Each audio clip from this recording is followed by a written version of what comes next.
Hi everyone, welcome to this week's, I'm going to call it a special edition because it's kind of a step away from our usual interviews. But welcome to this week's edition of the Recruitment Reality podcast. What we decided to do, Hamish and I had this wacky idea of basically having a kind of a product-led podcast and actually asking the people that sit behind recruitment tech how they go about building products, how they listen to the voice of the customer, and by customer I actually mean candidate and recruiter, TA, user, etc. How they listen to that voice, interpret it, and then turn it into the tools that people are using on a day-to-day basis. Hamish had the amazing idea of inviting one of our partners, Mikey from Florence, who are becoming an ever-increasing partner of ours, which is awesome, to the podcast. I guess rather than me doing an introduction, Mikey, that does you a disservice, it'd be awesome if I could hand over to you and just tell us a bit about yourself, a bit about your role, maybe your background, and also, who Florence are and kind of what challenge they're trying to overcome. Cool. Thank you, Eddie. Thank you very much for having me on this podcast too. It's great to be here. So a bit of background into who I am. I'm Mikey. I'm product manager at Florence.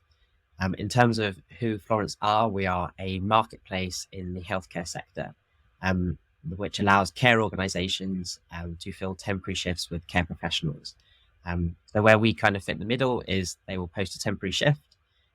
We'll have a bank of care professionals who we know who are able to work. They'll be able to see that shift, look at all the details ahead of time, apply to that shift, work it, and we will handle all their timesheets and payments as well. In terms of where I fit into the company, I've been with the company now for over 3 years. I'm edging on 3.5. Initially started off within our operations team as a customer success executive. Mainly focusing on building out our carer supply, account managing them, helping them get on board, making sure they have all the right documents. And then after a year, I transitioned into product, where I'm now a product manager. Initially started off as an APM, was kind of alongside my boss, who's the head of product, focusing on like our main product offering, which is that marketplace. And then over time, gradually become a product manager and kind of look after a section of our social care, which is where our main revenue is generated. Kind of we'll have various different things that we work on. At the moment, it's kind of client retention, so more on like the care organizations part. But that's Florence. We'll obviously go into a bit more detail, but I'll pass over. Awesome. Thanks, Mikey. One question before Hamish, or Hambo as we know him, you give your introduction. Why the change? Why did you decide to move from customer success executive to, actually focused on, building the product itself? It's kind of a big change because you've obviously heard the voice of the customer for a long time, and then you're translating that into product. But it's still, you're kind of removing yourself from that client-facing role. What was the reason behind that? Yeah, it felt like a very natural progression. It was. I remember I sat down with my line manager, I think 2 months in, and I said, I'd like to get involved in a project outside of the operations team.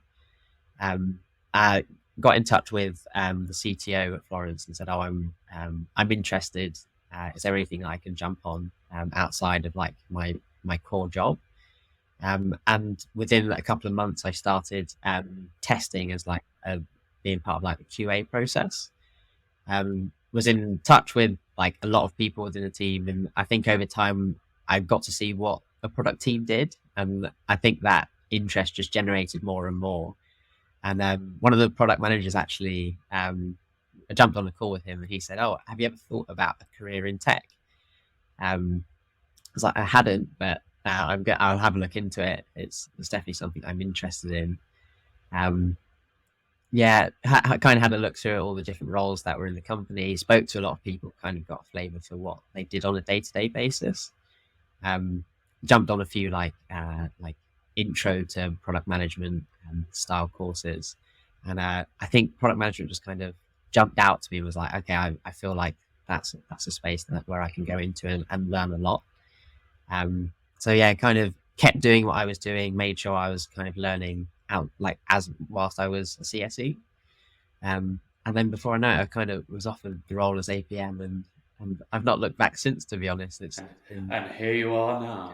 yeah, Just yeah, look at me first now. podcast. Well, great job, Yeah, Mikey. it is.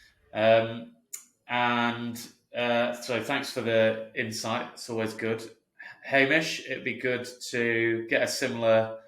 I mean, your route into sort of product management is very different, I would say. Yeah, yeah, it is. Well, thanks, Woody, for having me on the podcast finally after a year and a half of working at Willow. Mikey had to wait 3 years of working at wow. Florence. Wow. So come on. I've been waiting for the call up for a while.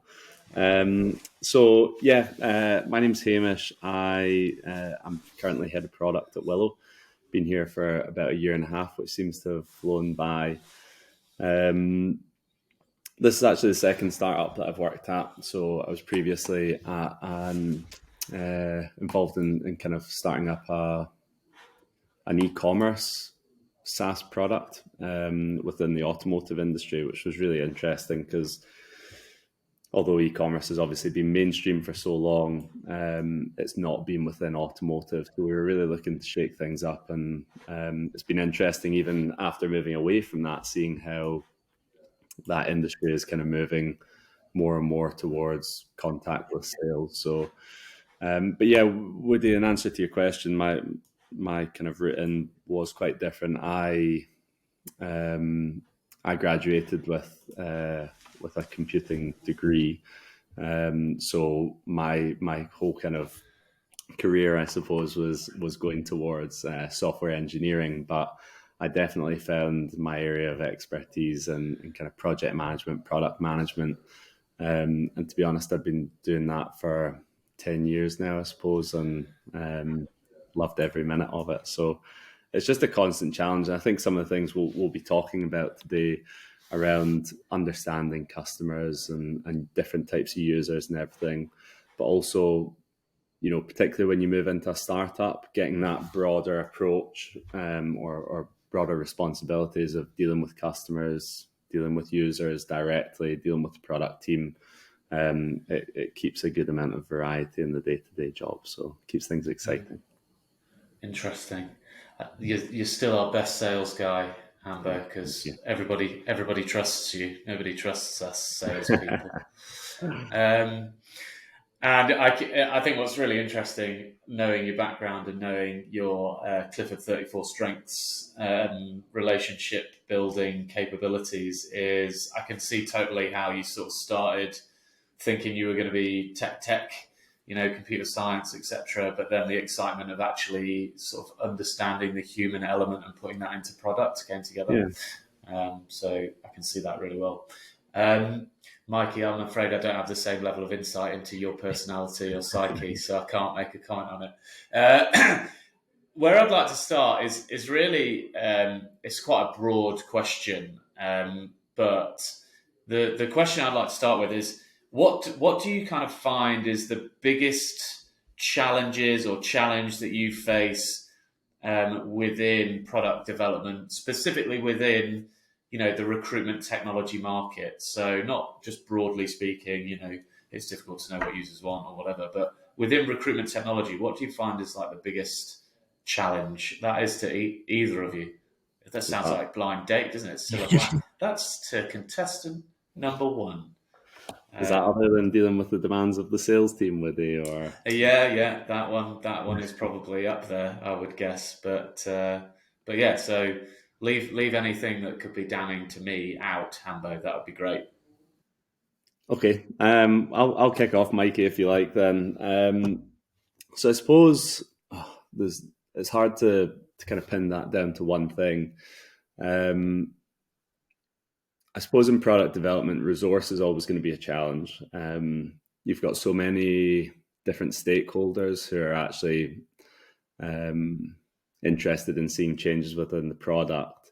And it would always be nice to have more resource to do more things. But I think, to be honest, that comes with its own complications. The more you build and ship, the more you need to maintain, and it can also become kind of quite a cluttered experience for the end user.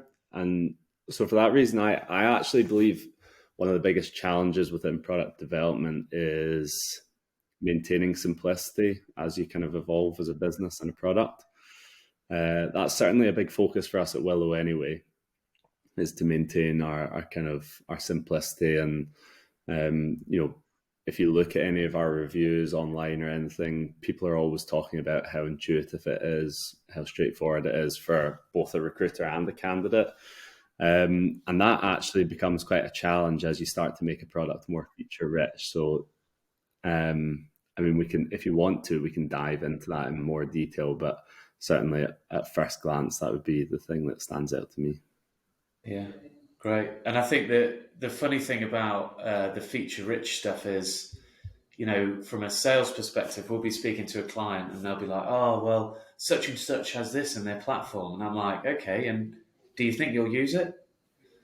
And they're like, well, they've got it though. So, somebody must be using it. It's like, not necessarily. They've just put it there because, it means they can potentially charge more. So yeah, really good overview. Mikey, what would you say in your world? I mean, it's a monolithic world that you're in, isn't it? In healthcare as well. Yeah, I completely agree with Hamish on that. I think what might be interesting is I speak about from like an external case rather than like internally at Florence, is that our users, like you kind of mentioned it already in healthcare, using technology is quite new to the industry. So where we're probably one of the first ones who've kind of said, let's bring this as like a tech solution.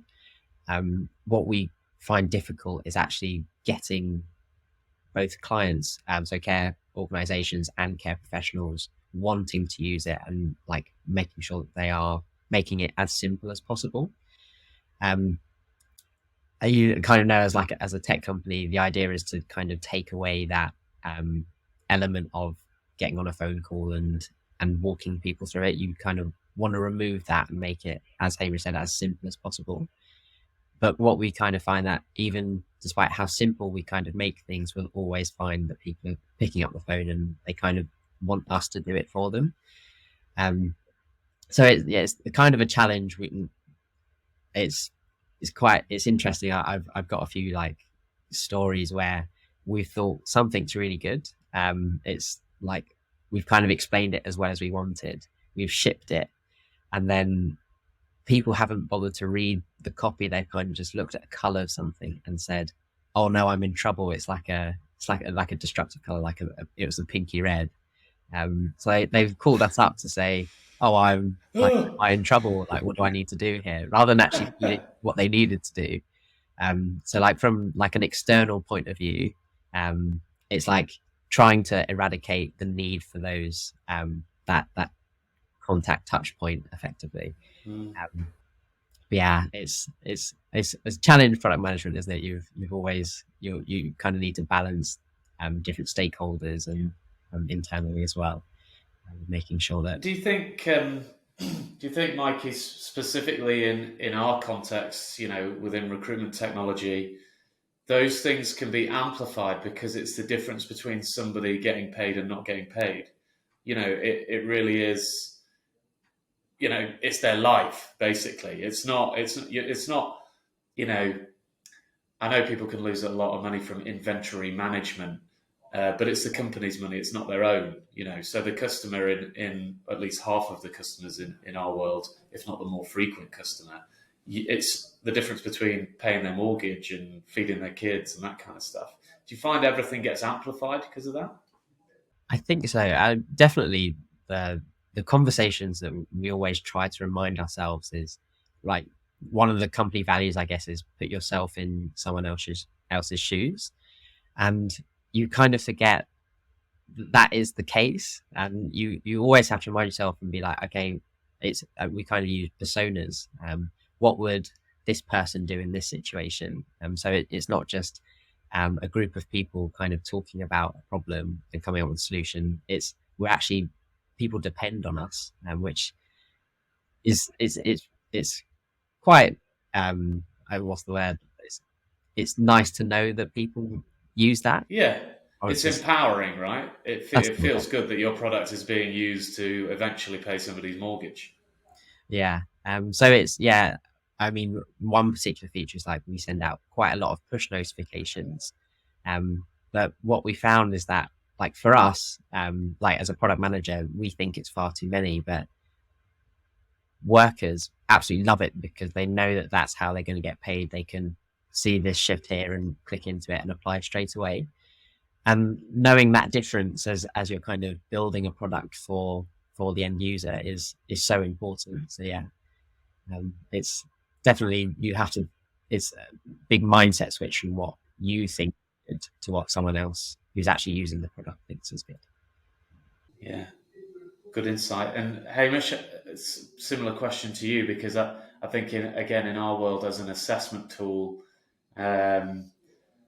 sometimes the wants and needs of a recruiter don't match the candidate experience and journey that's going to maximize their ability to get a job. And how do you go about kind of balancing that? Yeah, definitely. I mean, the stakes are definitely higher for the users when they're applying for a job, and you can see that, I'd say quite a high proportion of the support requests that we get through are not actually, technical support questions. It's candidates potentially who haven't heard back from a recruiter, and the timelines for them can vary so vastly between, I submitted my interview yesterday and I've still not heard back, to I submitted it 3 months ago and I've still not heard back.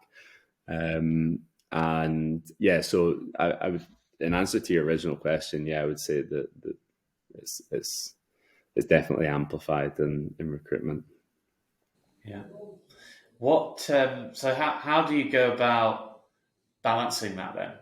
Between the wants and needs of the, I guess the person that's paying for the product, to say it broadly, and the person that is using the product to get paid. Yeah. Well, for us, certainly, it's something that's come up quite recently. The last event that you and some of the team were at, Woody, listening to some of the feedback from recruiters. I mean, at the end of the day, one of the biggest benefits of our platform to recruiters, when you really boil it down, is that they're paying for additional time, they're saving time by using the product. And one of the things that we can help, a way that we can help them actually save more time, is by looking into ways of automating different tasks beyond the actual interview itself. And one of the big pieces of feedback that came back from our last event we were at was around providing feedback to candidates and also getting hiring manager feedback. And that candidate one, I think, really stood out to us as a team, because we're seeing so many candidates getting in touch looking for feedback. So again, I suppose it's just looking at what are the kind of wants and needs. You get a lot of solutions thrown to you as product managers.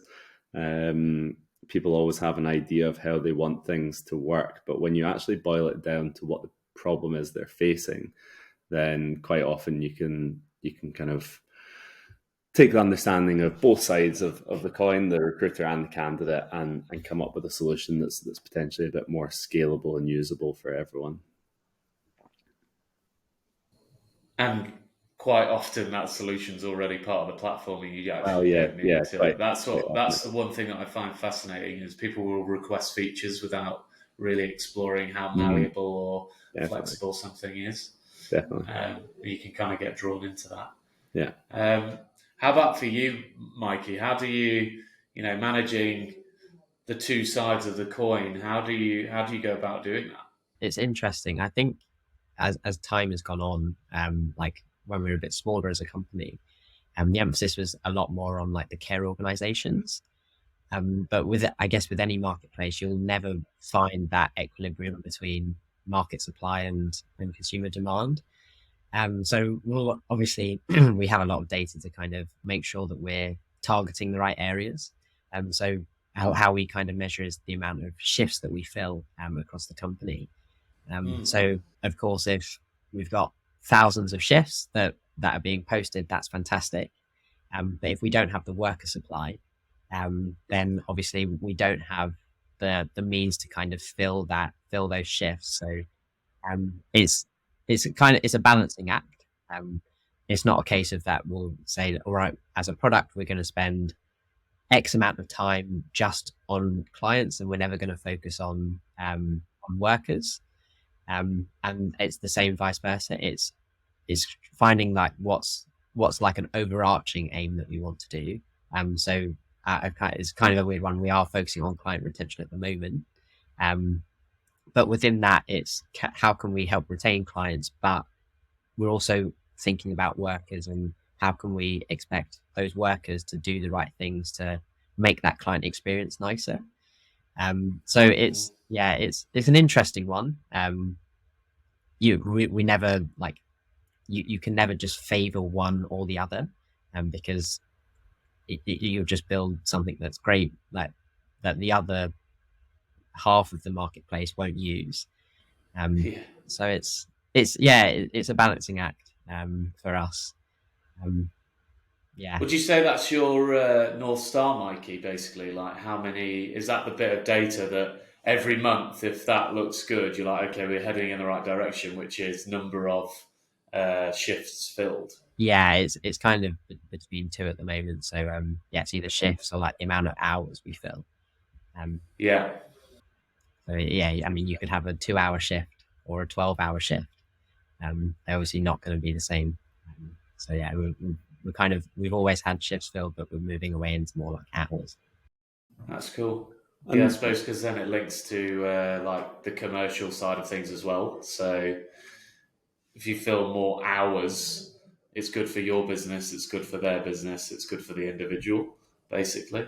Whereas if it's lots of kind of bitty stuff. Sorry, Hamish. No, I was just going to ask Mikey, because I hadn't thought about the Florence model in that way, but this might be kind of out with your remit. But do you know much about how you guys actually tackle that from like I suppose a kind of growth strategy? You look at companies like Uber, for example. They obviously couldn't deploy Uber in multiple cities because if they didn't have any drivers, then there was no one to get a ride with, and vice versa. They couldn't just employ a bunch of drivers when there's no kind of demand there from a user base.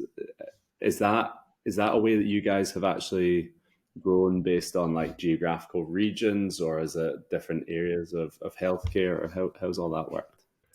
So it's I guess it's a mixture of both.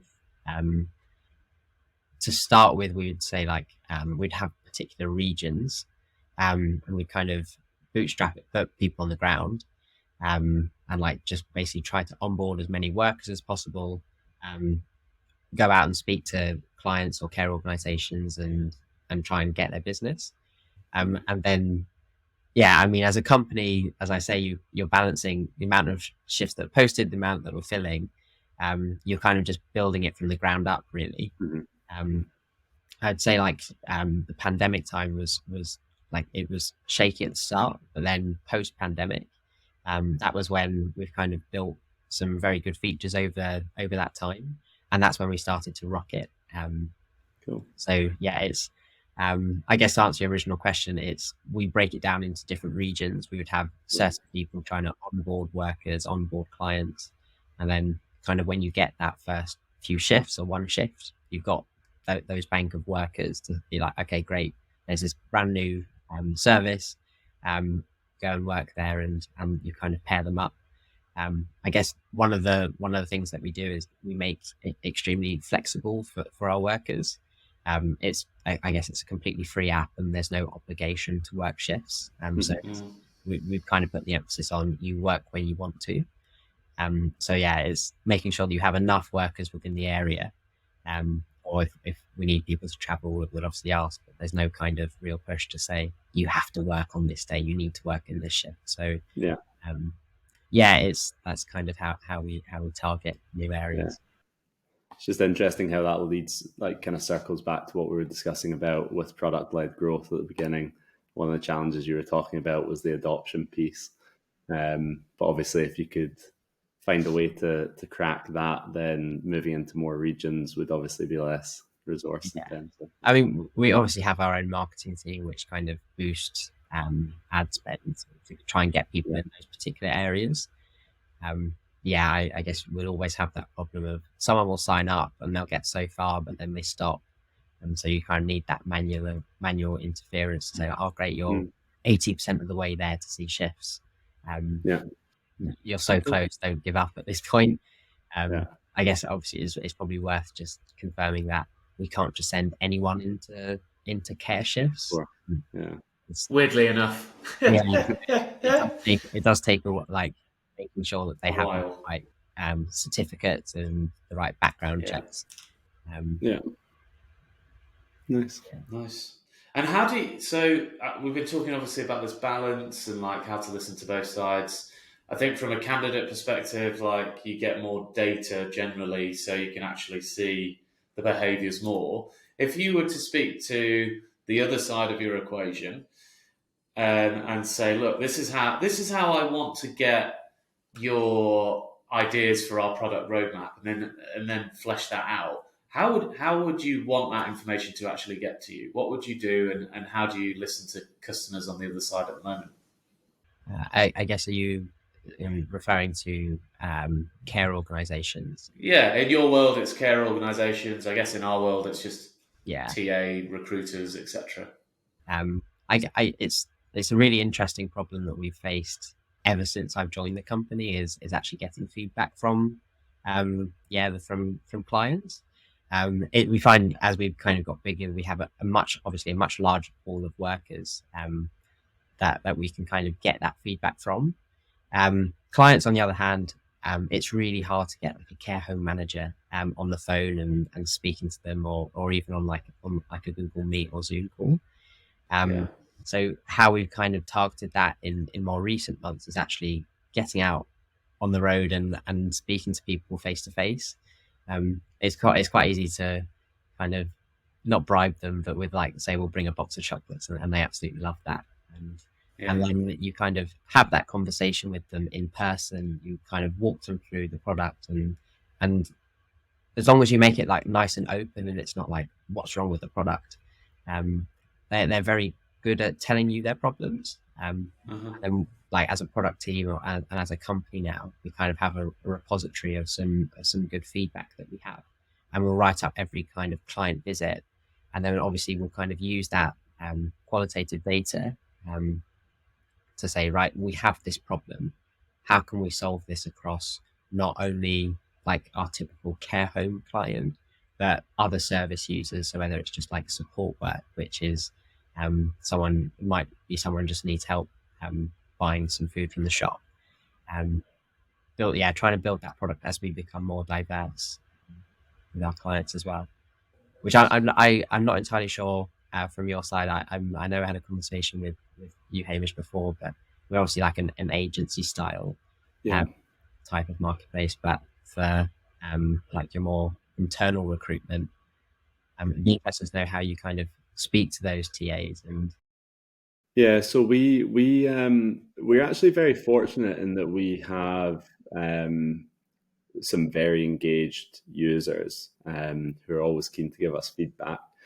When I first joined, so Willow's got a public roadmap, which when I first joined, I was a bit apprehensive about, if I'm honest. I thought that's incredibly dangerous.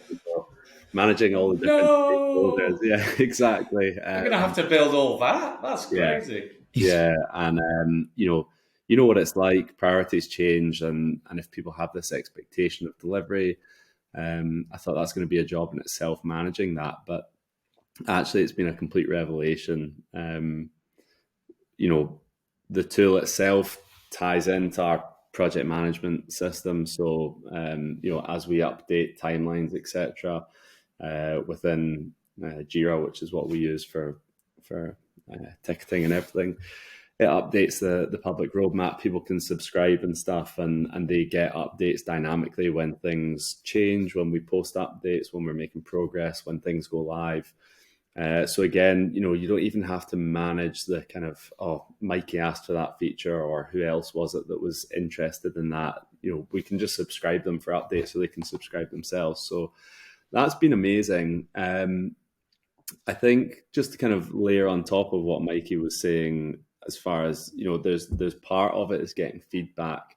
I think one of the most powerful things you can do, though, if you've got people who are willing to participate, is just to simply observe. Because quite often people will tell you what their perception of problems are.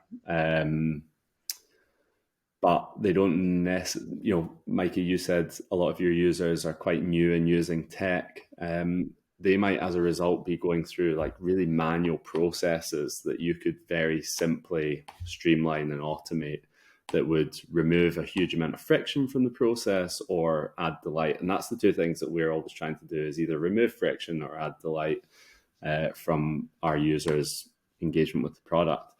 And so simply just sitting down and observing someone, how they use the product, how they use it day to day, can be so incredibly powerful. And if people aren't willing to do that, then there's loads of tools out there that we use, things like Hotjar, for example, where we Big can shout out to Hotjar. Yeah, client of ours as well. I don't think we'd exist without Hotjar in the early days. Yeah, it exactly. It was a magical moment when they signed up to use Willow. Exactly. So being able to use Hotjar to just observe, where people meeting friction, getting stuck, or are they just doing repetitive tasks over and over again that you could simplify. So those can be some real hidden gems when people don't really know that they've got a problem. They're the best. Yeah, they're the best. And you can solve it, and it just totally transforms the way that they go about their day-to-day life. So that's called changing habits, really, isn't it? As opposed to changing problems. Because the biggest problem that you could have is that you're stuck in a bad habit and you don't even know it exists. Exactly. Yeah. And I think until somebody else observes that bad habit, you're not going to change, because you're comfortable, you fear the change, especially if you're new adopting to tech, etc. So we've been going for a little while now, which is awesome. I'm going to wrap it up with one final question, which is on everybody's lips. What do you think? I'm going to ask kind of two questions. What do you think is the future of AI within this kind of recruitment technology world? And what do you, as a product manager, believe is the ethical future of AI within recruitment technology? Who wants to go first with that bombshell of a question? I can lead if you want. I'm worried Mikey will have a much more insightful answer that will make mine look terrible. So I'm not sure. Interesting question, Woody, and it's been something I've actually been thinking about, seeing the kind of release of the marketplace within ChatGPT. I'm not sure if anyone's seen that recent update, but enabling plugins to do all sorts of different things. What do I see as the future is probably quite a hard one to predict. I can certainly say ethically within the realms of Willo, we are very keen to explore how AI can be used to, as you say, Woody, break those habits that people are using that aren't really effective or aren't of service to them. A good example is, one of the plugins that's been added to ChatGPT is now able to process media, convert media, trim video files, whatever. So there's no real need for someone to sit and manually do that. And actually what they're doing by introducing that, it's taking AI tools very mainstream, and I think that's quite exciting. There's also, naturally people will want to automate things like understanding, again, in the context of Willow, what's happened in an interview. That can become quite tricky because we don't want to remove the kind of personal nature of what we're doing with Willow. You've got to remember, we're looking to really replace the CV where people are judged based on a piece of paper. And actually, if you use AI to then turn it to a piece of paper and turn it into a piece of paper, then it kind of defeats the whole purpose of what we're doing. So yeah, I think it's really interesting, and I would love to see AI being used to enhance what people are able to do, allow them to perhaps give more opportunities to more people because they can deal with more in the time that they're given. But certainly from my perspective, I would prefer not to see it actually automate like the screening of candidates or anything, because I think that could become quite a slippery slope for many reasons. Yeah. Mikey? I guess from my side, how I see it changing the world is I think Hamish is right. It's going to speed up a lot of processes. I don't think it will ever replace, like it may replace like certain jobs, but definitely within the recruitment sector, Hamish is right. You can't expect AI to kind of pick the right person for a job that you're kind of placing in. Especially with us, like it would be a great tool for when we're hiring people at scale. But what I'm worried about is when people are being asked a question, is that actually going to be their answer? Because it's going to be extremely easy for someone to put in, like, I didn't do it before this, but like, what is the future for AI in product management? And then you can have that answer, and it fires out that. Don't worry, Mikey. We'll keep it under. It kind of spits out that answer, and it may not be something that I actually hold to be true. So I think ethically there needs, like, we would obviously need to have something that doesn't allow people to fabricate an answer that may not necessarily be true to what their beliefs are. I think, like, from internally at Florence as well, like from a data perspective, like if we can get to a point where we can churn out, give it a load of data and it gives us those insights back, that's going to be extremely valuable. Absolutely. Especially product managers, because you can kind of get those insights without having to like reuse event-based tracking, but also Looker as well. So like kind of seeing that data is like I find that it's one of my favorite parts of the job. But giving it to a machine to say, right, here's the data, what insights do you have? Do this. Yeah, and then you can kind of have even more factual based evidence to be like, right, we have this problem, let's go and solve it. Then of course you can obviously go and validate that with going out and speaking to people that use the product. But I think what the future is that definitely for product and also in recruitment space, that it's going to speed everything up. I can't see it replacing people yet, or ever, if I'm honest. Cool. So here's my take. I think the future's pretty bleak. Because I think what will happen is, especially over, if we get into a deeper recession, which I don't necessarily think we will, but let's say a few more banks go under, etc. Number of candidates go up, number of recruiters go down. Recruiters become more time poor. We now have technology available to do exactly what we don't think it should be doing, which is assessing the actual individual. There are obviously technologies that already do that, incredibly inconsistently, I might add, incredibly biasly, I might add. So if you're using AI within your recruitment process, you just need to make sure you're using the right tool. Yeah.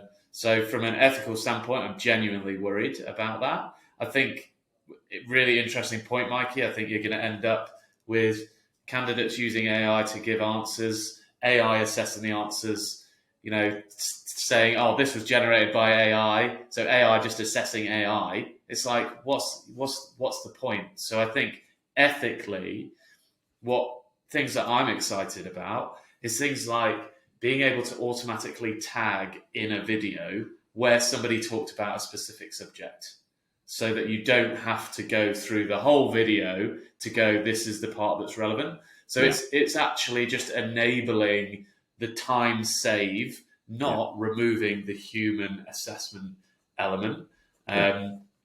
Whilst bias is a human problem, and I'm sure, unconscious bias is a human problem, algorithmic bias is a huge problem, and also, somebody that's built it could build it in any way that they want, etc., etc. So I think the reality is that recruiters are going to demand more of this stuff to do the assessment and screening for them. Somebody is going to build more of it, and it is going to become part of the product and the process. I personally do not think that's right. What I think is there'll be really ethical organizations that actually steer away from that as an opposite, right? So they're the ones that we want to work with, the ones that want to save time around the headache of scheduling, around feedback, around, stuff that is really laborious for those individuals, but isn't the ultimate human-to-human decision of, do I want this person in my business? Are they going to be the right person, etc., right? That's what I see and hope. Agreed. For certain. So it's going to be super interesting. Get us to a point, whether it's like the initial screening of the candidate. It might, as I say, I think it would just speed everything up. That's my take on it. I might look back on this in 5-10 years time and be like, how wrong was I then? For the moment, it's extremely new concept, really. I think ChatGPT kind of came in towards the start of the year. They're only that's kind of when I've kind of took an interest to it. It is and it isn't. Like, some of our competitors have been using biometric data and sentiment analysis for years, but it's been crap. It's been really bad with accents, for example, because it transcribes it, and if you've got an accent, it transcribes it wrong, and then it analyzes your sentiment. This could be the best person on the planet, but they've got an accent and they've said a few words wrong, and it's not picked up in the algorithm, so therefore they've not had them. So people have been using it for years. I think now it's more sophisticated and it will be better, basically. Which again, ethically, if it's better and it's doing a good job of screening the right people, maybe it is the right decision. But just personally, it doesn't kind of sit well with me. That's all. So the speeding up thing, I totally agree with. But it's like, which parts can we speed up and which parts do we need to keep in the process? And who's holding it accountable? Who is checking the ones that it's rejected? So very interesting question to finish on. Very topical, of course. Thank you both so much for coming on. Everybody knows how to get in touch with me and Hamish, Mikey, but it'd be great if somebody wants to inquire about Florence, whether that be a candidate or a care organisation. What's the best way to actually get in contact with Florence? If it's a candidate who's interested in working shifts with us, head to our website. It's florence.co.uk. And then, you can obviously sign up and someone will be in touch. If it's to do with product or anything else, then feel free to reach me on LinkedIn. My name is Mikey de Mello. Awesome. Nice. Thank you. Cool. And it's Hamish Livingston for anybody that wants to speak to Hambo. You can find him tagged in most of my appreciation posts on LinkedIn. So he's quite easy to find. But look, thank you both so much for coming on. It's been a really great discussion. And thanks for listening, everybody. As my dad always tells me off for not saying, please hit like and subscribe. Oh, it sounds so dodgy, doesn't it? Just no Stephen Bartlett. But it helps more than you know. So look, thanks for listening, everybody. Hopefully that's given you good insight into how we actually develop these products. Any questions, get in touch. Thanks, gents. Thank you very Soon. much. Bye. See ya.